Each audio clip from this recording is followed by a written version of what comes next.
Captain Vextide pressed her scaled palm against the viewing port, watching the blue marble grow larger in the darkness. Her ship, the Stellar Crest, had been exploring the outer rim for 3 cycles, mapping dead systems that held no strategic value to the Zephyrian Alliance.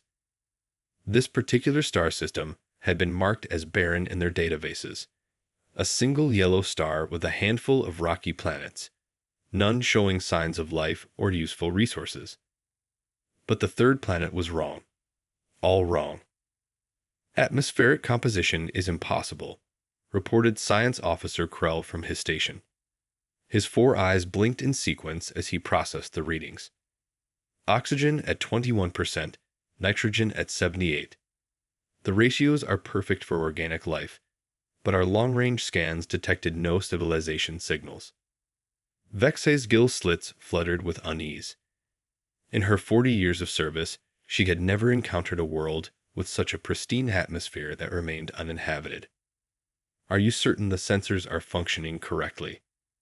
Triple-checked, Captain. But there's more. Krull's voice carried a tremor she had never heard before. The planet's surface shows signs of massive artificial structures, but they're dormant. No energy signatures, no heat blooms, no electromagnetic activity. It's as if an entire civilization simply shut down. The bridge fell silent except for the steady hum of the ship's engines. Vexai had served in the Alliance fleet long enough to know that dead civilizations meant opportunity, ancient technologies to reverse engineer, resources to claim, strategic positions to fortify. But something about this world felt different. Dangerous. Deploy the scanning drones, she ordered. Full spectrum analysis. I want to know what happened here. The hours that followed brought revelations that chilled Vexai to her core. The planet, designated in their computers as Sol 3, had once supported a massive population. The drone feeds showed vast cities, their architecture unlike anything in Alliance records.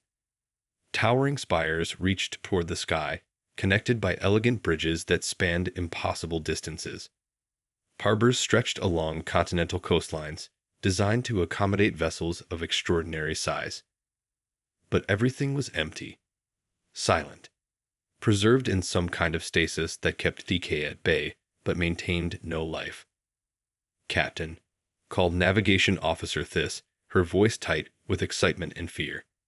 You need to see this. The main screen shifted to display a 3-dimensional map of the planet's surface.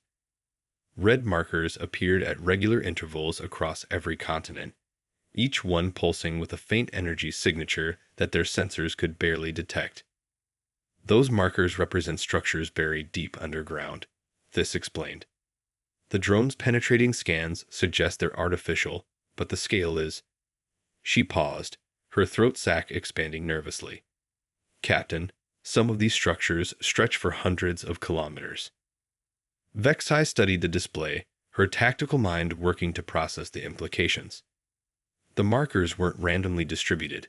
They formed patterns, networks that connected across vast distances. Whatever lay beneath this world's surface had been planned with military precision. Focus the deep scans on the largest concentration, she commanded, pointing to a cluster of markers beneath what appeared to be a massive ocean. And prepare a landing team. We're going down there. Captain, perhaps we should report this to Alliance Command first, suggested Krell. The Xenorchiology Division would want to. No. Vexay's response came sharp and immediate. We investigate first. If this is what I think it is, we'll need more than just archaeologists. The deep scan results arrived 6 hours later, and they changed everything. The structures beneath the ocean weren't buildings or installations. They were ships, thousands upon thousands of ships, each one the size of an Alliance battle cruiser, arranged in perfect formations and buried beneath layers of sediment and time. The energy signatures weren't decay or malfunction. They were standby power, maintaining systems that had been waiting for 500,000 years. By the ancient depths, whispered Krell, his voice barely audible. Captain, these aren't ruins. This is a fleet. A war fleet.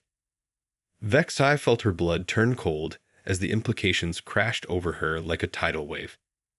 Every Alliance citizen knew the stories.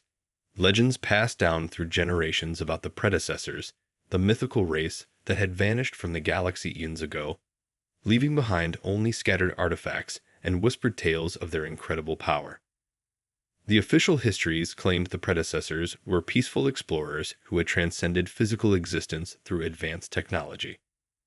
But looking at the scan results, Vexai realized those histories were lies. The predecessors hadn't transcended anything. They had built the largest war machine in galactic history and then hidden it beneath the waters of their home world. The question that terrified her most wasn't what had happened to the predecessors. It was what they had been preparing to fight. The shuttle Deep Current descended through Earth's atmosphere like a silver needle-piercing silk.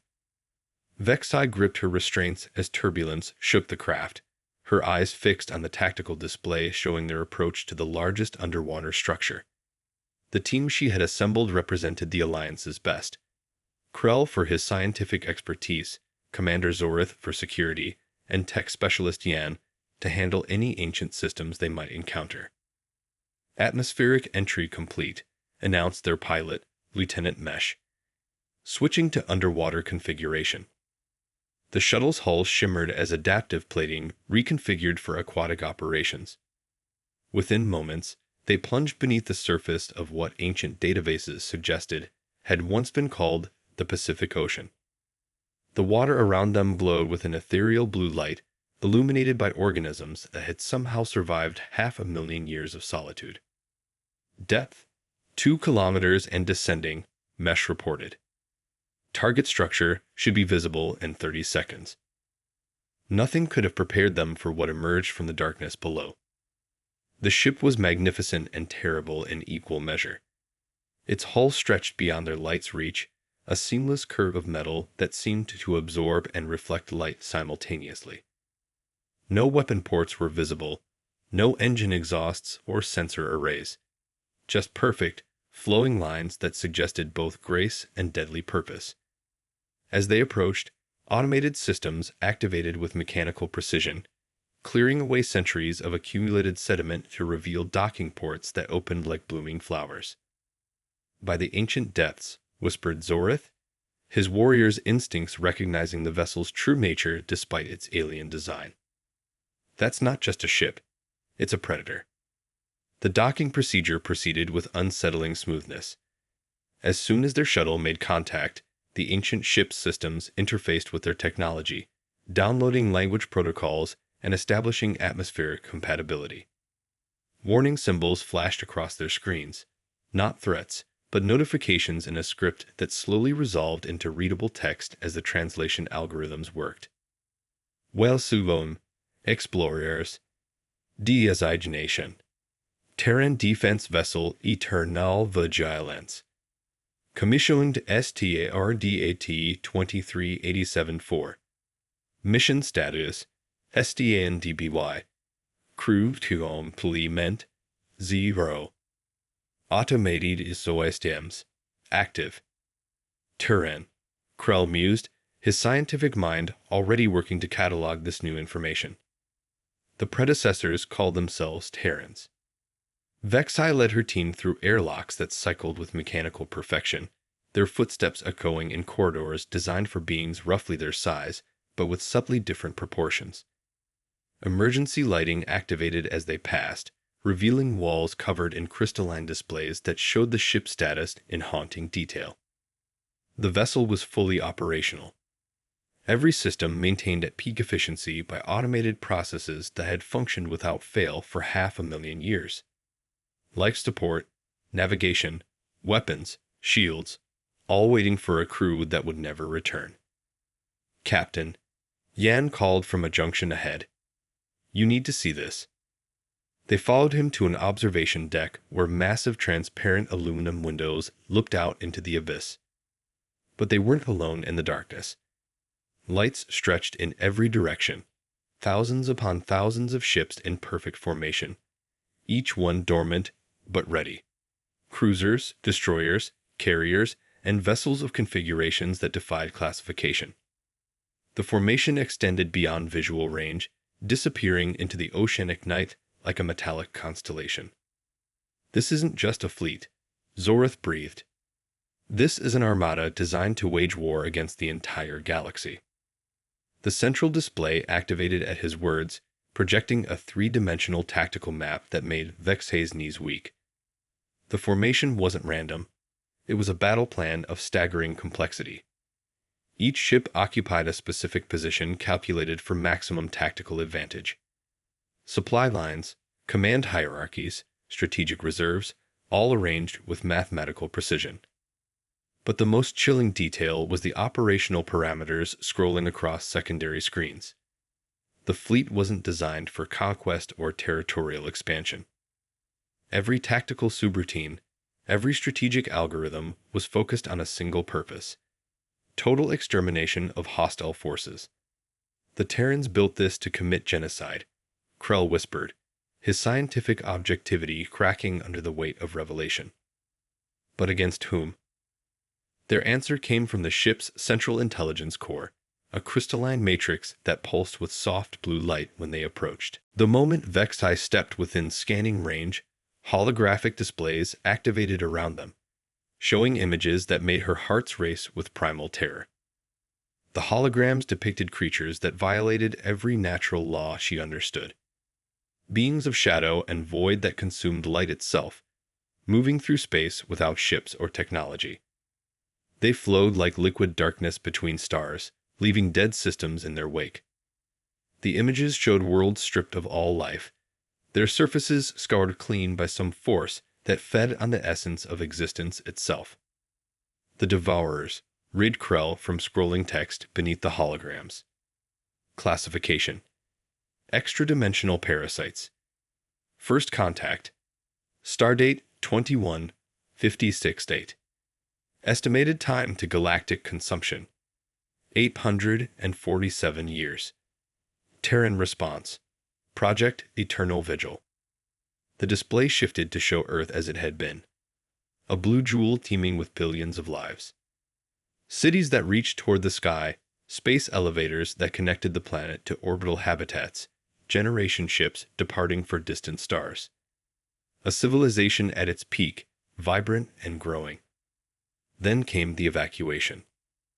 The holograms showed the largest population transfer in galactic history. Every man, woman, and child loaded onto massive colony ships and sent to distant corners of the galaxy. The elderly and infirm volunteered to stay behind, along with military personnel who would oversee the final preparations. They evacuated their entire species. Vextai realized, her voice hollow with awe. 12 billion people relocated to preserve their genetic and cultural heritage while their home world became a weapon. The final phase of Project Eternal Vigil was breathtaking in its scope and sacrifice. The remaining population, less than 1 million volunteers, worked frantically to complete the war fleet while automated systems prepared defensive installations across every continent.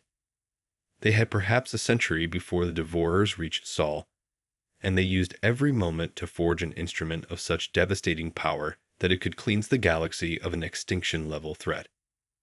The last hologram showed the final volunteers entering cryogenic suspension in bunkers deep beneath the planet's surface, their life signs maintained by the same systems that powered the fleet. They had chosen to sleep through the eons, waiting for sensors to detect the Devourers' approach and wake them for humanity's final battle. But the Devourers had never come. The threat assessment was wrong, Krell concluded, studying the tactical projections. The Terrans calculated the Devourers' approach vector based on limited data. They prepared for war in the wrong sector of the galaxy. Vexai stared at the sleeping fleet surrounding them, her mind struggling to process the implications. Somewhere out there, scattered across 100 worlds, the descendants of humanity lived peaceful lives among the stars. They had probably forgotten Earth entirely, their origin world lost to time and distance. Meanwhile, their ancestors slept in suspended animation beneath the surface of their homeworld, surrounded by the most powerful war machine ever constructed, waiting for an enemy that would never arrive. The tragedy was overwhelming, but so was the opportunity. "Commander Zorith," she said quietly, her voice carrying the weight of command. "What would happen if we could wake the sleepers?" The cryogenic facility lay buried 3 kilometers beneath what had once been the North American continent. Vexay's team descended through maintenance shafts that hummed with the steady rhythm of systems that had never failed, never faltered, never stopped their vigil through 500,000 years of solitude. The scale of the operation revealed itself slowly as they penetrated deeper into Earth's crust. Entire underground cities had been carved from living rock, their chambers filled with row upon row of crystalline sleep pods. Each pod contained a human in perfect preservation, their lifespans maintained by technology that made Alliance medical science look primitive. Estimated population: 847,000 individuals. Yen reported, his instruments scanning the vast catacombs, all showing stable vital signs. The preservation technology is beyond anything in our databases. Krell moved between the pods like a scholar in a sacred library, studying the readings on each display panel. "Look at their designations," he called to the others. Admiral Harrison Chen, age 89. Fleet Commander Sarah Martinez, age 76. Chief Engineer Dmitry Petrov, age 82. These weren't random volunteers. They were the most experienced military minds of their generation. Vexai examined the pod nearest to her, studying the face of the ancient human within. The being appeared remarkably similar to several Alliance species: bilateral symmetry, forward-facing eyes, opposable digits. But there was something in the sleeping features that spoke of terrible resolve, a hardness earned through preparation for ultimate sacrifice. "They were prepared to wake into a war that would determine the fate of all life in the galaxy," she murmured. "Can you imagine carrying that burden?" The central control chamber dominated the facility's heart, a vast spherical room where holographic displays showed the status of every sleeping human, every ship in the fleet, every defensive installation across the planet. At its center stood a command throne designed for a single occupant, surrounded by controls that could activate humanity's final gambit with a simple thought. "The awakening protocol is surprisingly straightforward," Yan observed, studying the control interfaces. "A gradual revival process that takes approximately 72 hours to complete safely. The system can wake individuals selectively or initiate a full population revival." Zorith paced the chamber's perimeter, his warrior instincts cataloging tactical advantages and vulnerabilities. "The implications are staggering, Captain. If we could establish communication with these ancient military leaders, we could learn strategic doctrines that predate the Alliance by millennia. The tactical knowledge alone would be invaluable." But Krell's expression had grown troubled as he studied the deeper system files. "There's something else," he said, his voice carrying a warning tone. "The awakening protocol isn't just about revival. It's linked to the fleet's activation sequence. The humans designed their system so that waking the sleepers automatically brings the war fleet online." The display around them shifted to show the consequences of such activation. Every ship in the Berry Armada would rise from the ocean floor simultaneously, their weapons charging, their artificial intelligences coming online with battle protocols already loaded. The defensive installations would emerge from their continental hiding places, turning Earth into a fortress world armed with weapons capable of sterilizing entire star systems. The Terrans built their awakening as a fail-safe, Vexai realized. They would only wake if the Devourers were detected approaching Sol. When they opened their eyes, it would be to fight the final battle for galactic survival. The moral weight of their discovery settled over the team like a crushing force. They held in their hands the power to wake a civilization that had sacrificed everything to become a weapon. But that weapon was designed for an enemy that no longer threatened the galaxy, if it ever had. "We could wake just a few," suggested Zorith. "Senior commanders who could provide intelligence without triggering the full activation sequence." Yan shook his head grimly.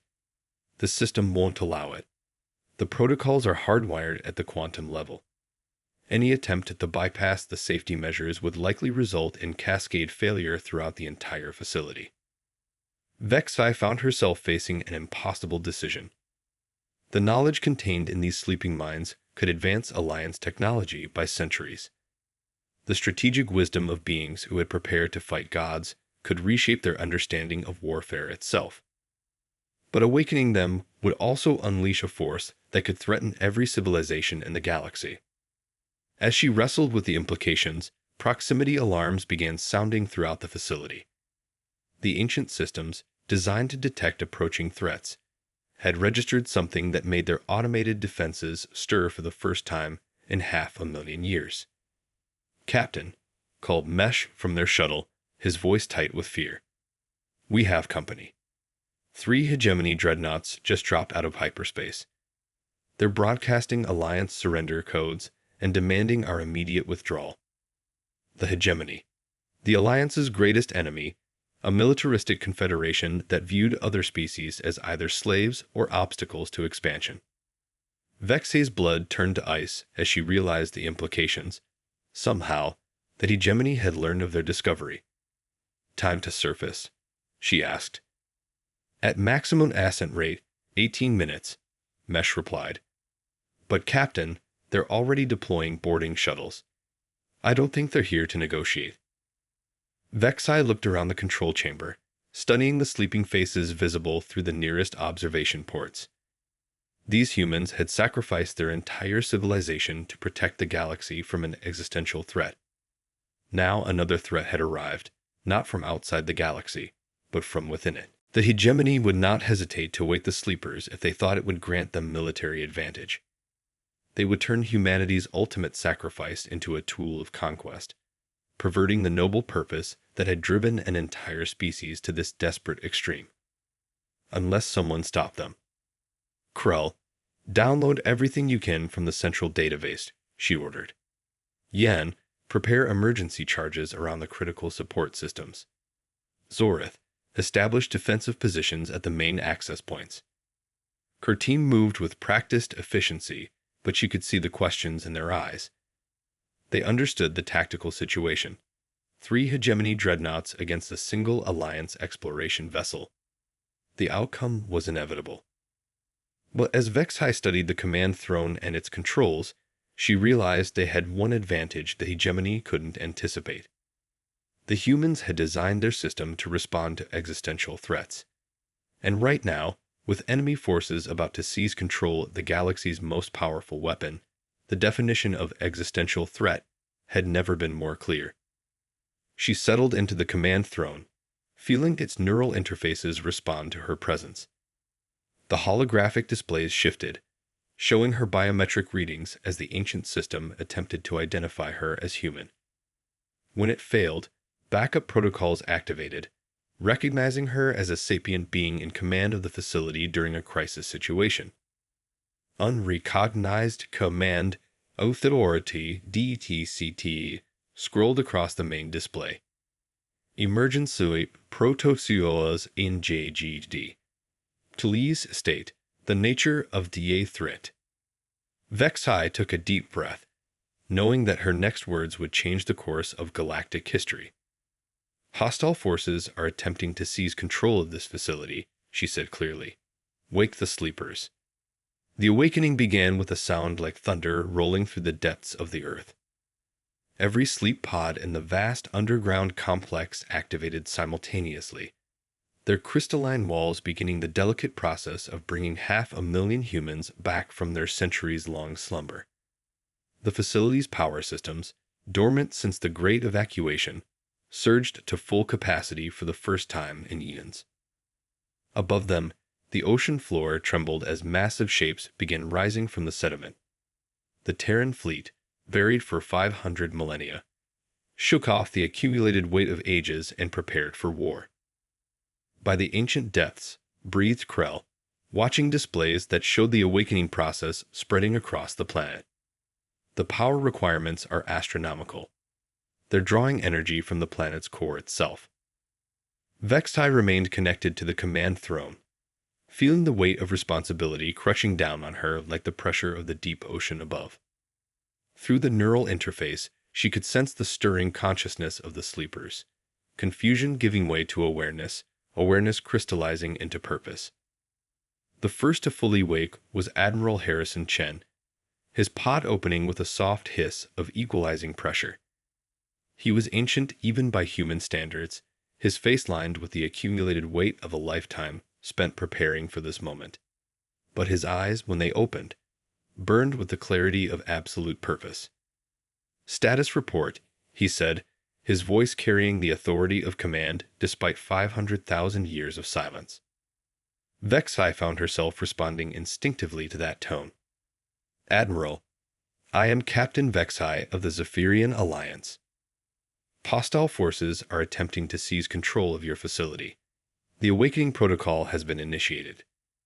Chen studied her with eyes that seemed to catalog every detail, processing her alien features with the calm assessment of a military mind trained for any contingency. Alliance forces. The evacuation children survived and thrived. His expression softened for just a moment before hardening again. "What is the nature of the hostile force?" "The hegemony," she replied. "A militaristic confederation that seeks to dominate the galaxy through conquest." "Not the Devourers." "No, Admiral. Long-range sensors indicate the Devourer threat was miscalculated. They never reached our galaxy." Chen processed this information with the same calm he might have shown receiving the weather report. Around them, more pods were opening as senior officers emerged from their long sleep. Each face bore the same expression of terrible resolve, the same readiness to sacrifice everything for the greater good. "Then we face a different enemy than the one we prepared for," Chen said, rising from his pod with movements that showed no trace of his extended hibernation. "But the principles remain the same. Earth and her children must be protected." The facility's communication systems crackled to life as more officers reported their status. Fleet commanders, tactical specialists, intelligence officers, the greatest military minds humanity had ever produced, all waking to find their world under siege by an enemy they had never imagined. Above them, the first Terran ships breached the ocean's surface. The Eternal Vigilance rose from the depths like a sleeping giant, its hull streaming cascades of water as it emerged into sunlight for the first time in 500,000 years. But it was not alone. Across Earth's oceans, thousands of vessels broke the surface in perfect synchronization, their weapon systems coming online with mechanical precision. The hegemony forces, caught completely off guard by the sudden appearance of an entire fleet, scrambled to respond. Their 3 dreadnoughts, massive by Alliance standards, looked like children's toys compared to the Terran warships that now filled the sky above Earth. "Hegemony vessels," came Admiral Chen's voice across all frequencies, broadcast from the facility's central communication array. "This is Admiral Harrison Chen of the Terran Defense Force. You are trespassing in Sol space. Withdraw immediately or face the consequences." The hegemony response was predictably aggressive. Their lead dreadnought, the Iron Fist, opened fire with its primary weapon batteries, sending streams of plasma toward the nearest Terran vessel. The ancient human ship absorbed the attack without even bothering to raise shields. Its hull, composed of materials that had been theoretical when the Alliance was founded, simply redirected the energy harmlessly into space. "Interesting," Admiral Chen observed, studying tactical displays that showed the enemy's capabilities. Primitive fusion-based weapons, crude targeting systems, inefficient power distribution. They fight like barbarians. Around him, other senior officers were taking their positions at command stations that had waited 500 millennia for their touch. The facility transformed from a tomb into the nerve center of the most sophisticated military operation in galactic history. "Admiral," reported Fleet Commander Martinez, her pod barely closed behind her. "All ships report ready status. Defensive installations are coming online across all continents. We have complete tactical superiority." But Chen's expression remained troubled as he studied the broader strategic situation. "Captain Vextai," he said, turning to address the alien officer who had triggered their awakening. "Tell me about this alliance of yours. Are they the descendants of our evacuation fleets?" Vexai felt the weight of history pressing down on her as she explained the current galactic situation. The alliance was indeed descended from human colonists, though millennia of interbreeding and cultural evolution had created new species that bore little resemblance to their Terran ancestors. They were peaceful explorers and traders, united in a confederation with dozens of other species. The hegemony, by contrast, represented everything the alliance opposed. They conquered rather than cooperated, enslaved rather than elevated, destroyed rather than created. They were exactly the kind of threat the Terrans had prepared to face. "Then our purpose remains clear," Chen declared. "We will protect the children of Earth and their allies from those who would do them harm." Above them, the battle began in earnest. The hegemony had called for reinforcements, and ships were dropping out of hyperspace in increasing numbers. But each new arrival only served to demonstrate the futility of their position. The Terran fleet fought with a coordination that bordered on the supernatural. Ships moved in perfect formation, their weapons targeting enemy vessels with mathematical precision. The hegemony forces, accustomed to overwhelming their enemies through superior numbers and firepower, found themselves facing an opponent that operated by entirely different rules. "Their tactical doctrine is fascinating," observed Chen, watching the engagement unfold. "They rely on brute force rather than strategy, overwhelming opponents through mass rather than skill. It will not serve them well here." The first hegemony dreadnought died when a Terran destroyer simply flew through it, its hull cutting the enemy vessel in half like a blade through paper. The second fell to weapons that turned its armor into vapor before its crew could even register the attack. The third attempted to retreat, only to find its engines failing as Terran technology reached across space to disable its critical systems. Within an hour, the largest hegemony battle fleet in recent memory had been reduced to wreckage and debris. Not a single Terran vessel showed so much as a scratch on its hull. But Chen's attention had already shifted to larger concerns. "Captain Vexai," he said, studying galactic charts that showed the current political situation. "The hegemony represents a clear and present danger to galactic stability. Their expansion must be stopped." Vexai felt her heart skip as she realized what he was suggesting. "Admiral, surely diplomacy cold." "Would you negotiate with a plague?" Chen interrupted. "The hegemony's nature is conquest and subjugation. They will not change, cannot be reasoned with, and will not stop until they control everything or are destroyed." Around them, the awakening continued as the last of the sleepers emerged from their pods. Engineers, soldiers, scientists, administrators, an entire civilization's worth of expertise focused on a single purpose. "We have been given a second chance," Chen declared, his voice carrying to every Terran in the facility. "We prepared to defend our galaxy against gods, and instead we find ourselves facing tyrants.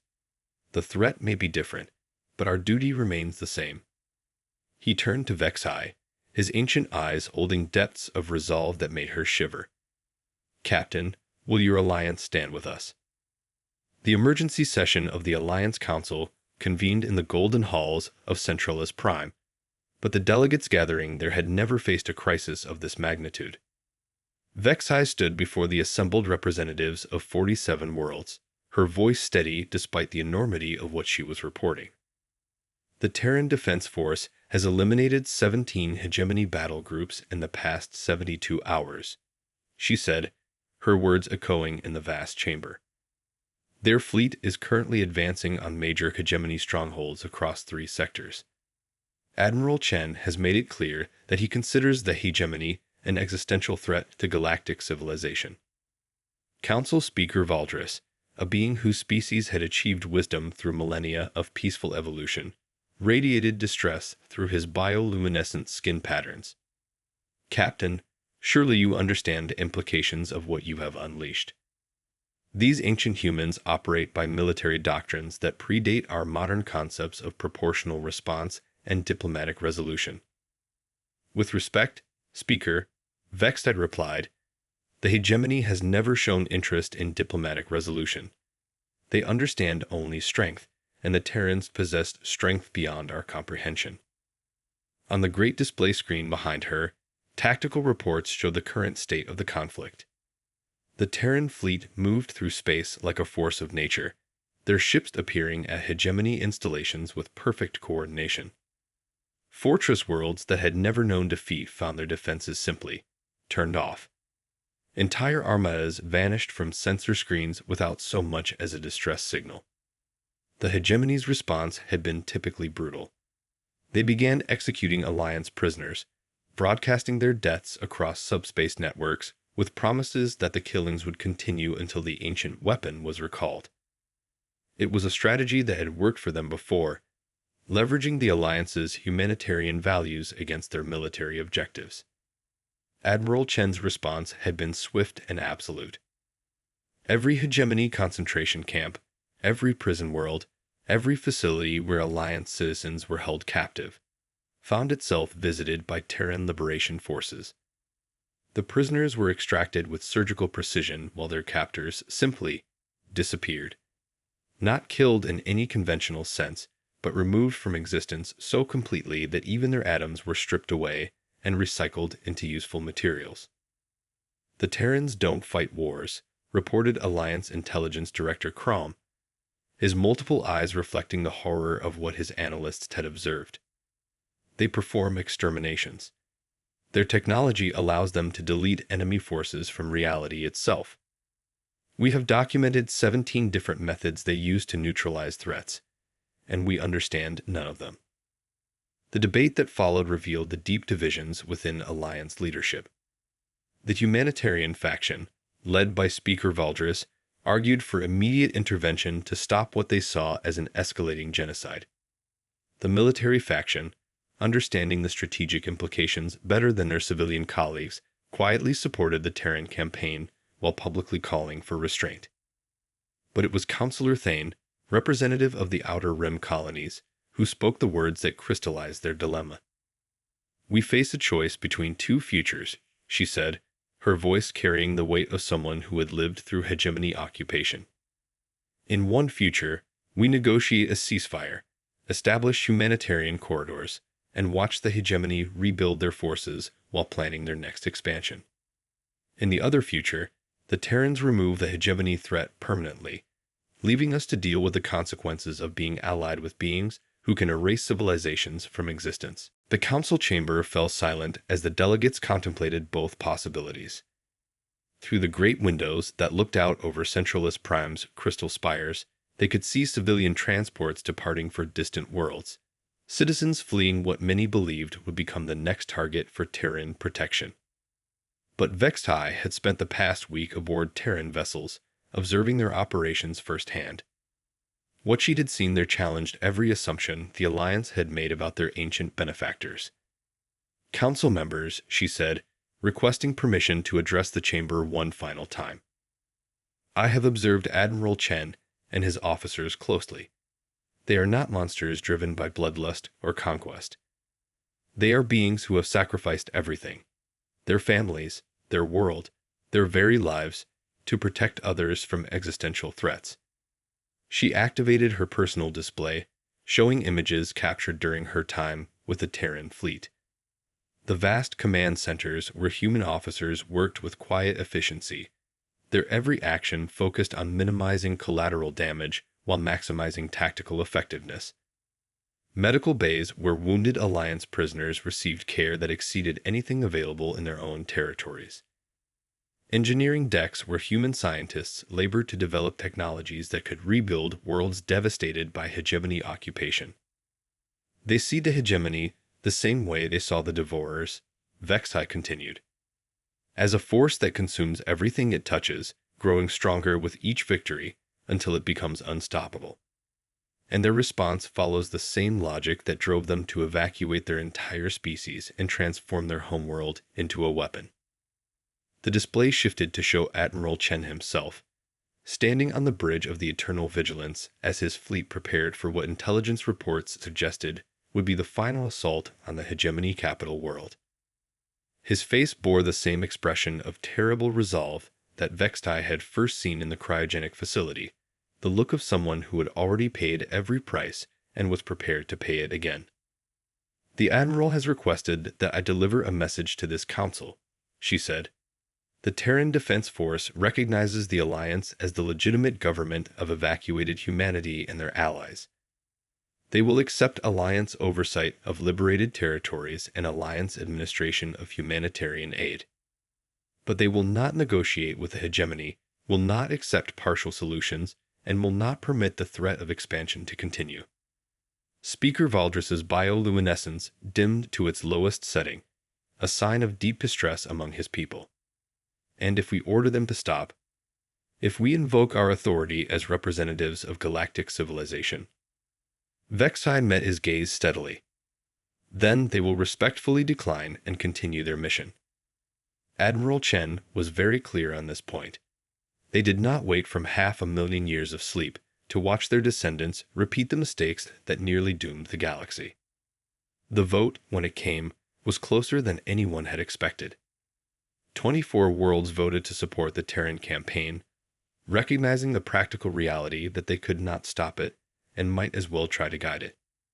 23 voted to condemn the operation and call for immediate ceasefire negotiations. The deciding vote came from Councillor Yates of New Terra, one of the worlds founded by original human evacuees. Her voice carried the weight of genetic memory as she spoke. "My ancestors left Earth believing they would never see it again," she said.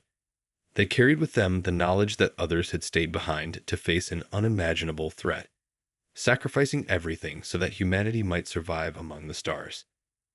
Now those same protectors have awakened to find us threatened once again." She paused, studying the faces of her fellow counselors. "How can I vote to abandon them when they have never abandoned us?" The Alliance would support the Terran campaign with conditions: humanitarian oversight, protection of civilian populations, and post-war reconstruction efforts that emphasized rehabilitation over retribution. Admiral Chen accepted these conditions with the same calm pragmatism he had shown throughout the crisis. The hegemony would be neutralized as a threat, their military capabilities dismantled, their expansion permanently ended. But the beings who survived would be given the opportunity to rebuild their societies along more cooperative lines. It was, Vextai realized, exactly the kind of solution that balanced justice with mercy, the approach that had made the Alliance possible in the first place. As she prepared to return to Earth with the Council's decision, she found herself wondering what would happen after the war ended. The Terrans had awakened to fight an enemy that no longer existed, only to find themselves fighting a different enemy entirely. When the hegemony fell, would they return to their long sleep? Or would they remain active, guardians watching over a galaxy that had grown beyond their wildest dreams while they slumbered? The answer, she suspected, would determine the future of galactic civilization itself.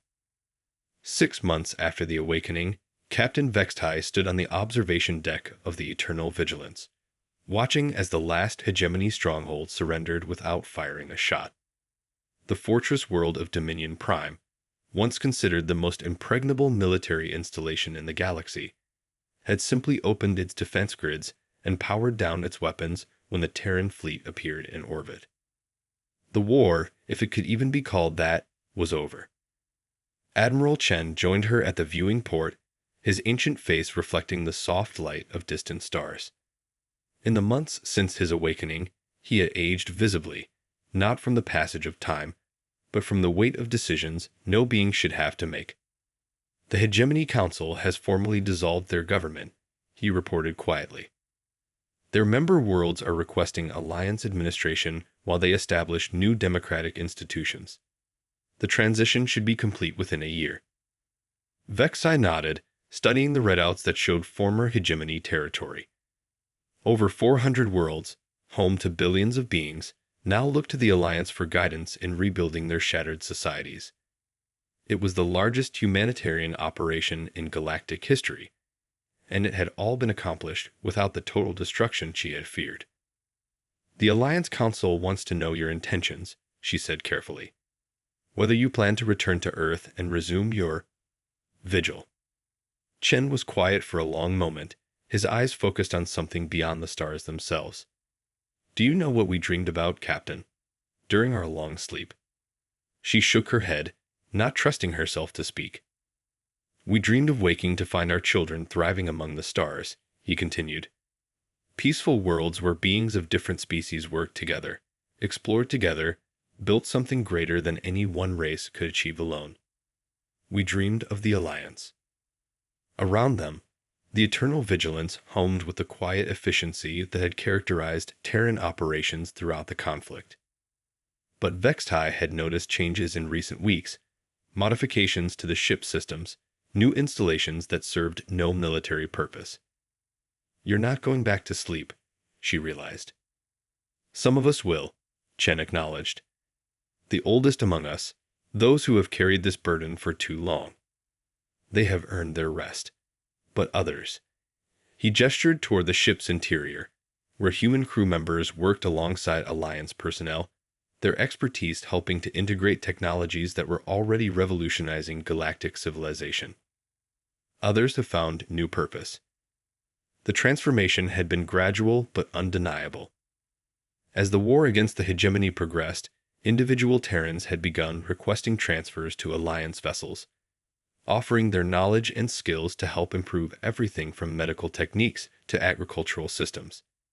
They brought with them technologies that seemed like magic, matter converters that could turn asteroids into breathable atmospheres, neural interfaces that allowed direct communication between species, energy sources that tapped into the fundamental forces of the universe itself.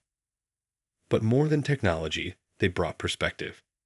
These were beings who had witnessed the rise and fall of civilizations, who had sacrificed everything for an ideal that transcended species boundaries. Their very presence elevated those around them, inspiring a level of cooperation and dedication that the Alliance had never achieved before. Fleet Commander Martinez has accepted a position with the Alliance Science Council, Chen continued. Admiral Thompson will be overseeing the reconstruction of former hegemony worlds. Chief Engineer Petrov is already working with your shipyards to design vessels that can carry entire populations to new worlds if evacuation ever becomes necessary again. Vexai felt a warmth spreading through her chest as she understood what was happening. You're not just awakening from your long sleep. You're joining the galaxy you helped create. We are coming home, Chen said simply. To a home we never dared imagine would be so beautiful. The weeks that followed brought revelations that reshaped everything the galaxy thought it knew about itself. Earth, once written off as a dead world, became the center of the largest archaeological and scientific expedition in history. The technologies buried beneath its surface promised advances that could take centuries to fully understand and implement. But the most profound discovery came not from Earth's cities or military installations, but from the message archives maintained in the deepest vaults of the cryogenic facility. They were letters, millions upon millions of them, written by the humans who had chosen to stay behind during the Great Evacuation. Messages to children and grandchildren they would never see again, to friends scattered across the galaxy, to descendants who might someday return to the world their ancestors had sacrificed. Vexai found herself reading them in the quiet hours between shifts, each one a window into the hearts of beings who had chosen duty over survival, purpose over happiness. They wrote of hope despite despair, of love that transcended death, of faith that somehow, someway, their sacrifice would matter. One letter, written by a young engineer named Sarah Kim, just before entering cryogenic suspension, captured the essence of what they had all felt. To my great-great-grandchildren, wherever you may be among the stars, we do not sleep in sorrow, but in hope. We close our eyes not in ending, but in preparation for a new beginning. When you read these words, remember that every star in the sky carries a piece of Earth's children, and Earth itself remains ready to protect them all. We are not gone. We are waiting. The letter had been written 500,000 years ago, but its words resonated with a truth that time could not diminish. The humans had not just prepared for war, they had prepared for reunion. As news of Earth's awakening spread throughout the galaxy, something unprecedented began to happen. Ships arrived from the farthest reaches of known space, carrying beings whose ancestry could be traced back to the original human evacuation. They came not as conquerors or colonists, but as pilgrims returning to a world they had never seen but somehow remembered. The reunion ceremonies were held in the great amphitheater that had once served as the evacuation command center. Vexai watched from the observation deck as thousands of beings, some still recognizably human, others evolved beyond easy recognition, stood together in the place where their ancestors had made the ultimate sacrifice. Admiral Chen, speaking to the assembled multitude, seemed to embody the weight of 500,000 years of separation and sacrifice. "You are the children we never thought we would see again," he said, his voice carrying across the vast space. "You have built something greater than we ever dared dream. Not just survival, but civilization. Not just existence, but meaning. You have justified every choice we made, every price we paid." But it was the response from the crowd that moved Vexai to tears she didn't know she could shed. The beings gathered there, Alliance citizens, former hegemony subjects, independent traders and explorers from beyond the galactic rim, all spoke with one voice. Welcome home. The integration process that followed challenged every assumption about how civilizations could merge and grow. The returning Terrans brought not just advanced technology, but institutional knowledge that helped the Alliance address problems they hadn't even recognized. Food distribution systems became more efficient, interspecies communication improved, and long-standing territorial disputes found resolution through mediation techniques perfected during humanity's golden age. But perhaps most importantly, they brought a sense of purpose that had been missing from galactic civilization. The Alliance had always been a defensive confederation, united primarily by shared threats rather than shared goals. The Terrans changed that, offering a vision of what the galaxy could become if its inhabitants worked together toward common objectives. Within a year, the first joint exploration missions were launched, vast expeditions that combined Alliance diplomatic expertise with Terran technological capabilities. They ventured beyond the galactic rim, seeking new worlds and new civilizations, carrying with them the message that intelligence and cooperation were the galaxy's greatest treasures. Vexai, promoted to admiral in recognition of her role in the awakening, found herself commanding one of these expeditions. Her flagship, a hybrid vessel that married Terran engineering with Alliance design philosophy, carried a crew that represented every major species in known space. As she stood on the bridge, watching strange stars grow larger in the viewing screen, she reflected on how much had changed since that first day when her sensors had detected the impossible. A perfect world with no signs of life. The galaxy was vast, and they had only begun to explore its wonders. But for the first time in recorded history, they explored not as separate species competing for resources, but as a unified civilization seeking to understand their place in the universe. Behind them, Earth continued its transformation from tomb to beacon. The ancient cities were being restored, their technology studied and adapted for modern use. The great shipyards were building vessels designed for exploration rather than war, each one carrying the hopes and dreams of beings who had learned that their greatest strength lay not in their individual capabilities, but in their willingness to stand together. And in the depths of the ocean, where the war fleet had waited for so long, new constructions were taking shape. Not weapons of destruction, but tools of creation. Machines that could seed life on barren worlds, technologies that could bridge the gaps between species, instruments that could help them understand the fundamental mysteries of existence itself. The long vigil was over. The real work was just beginning.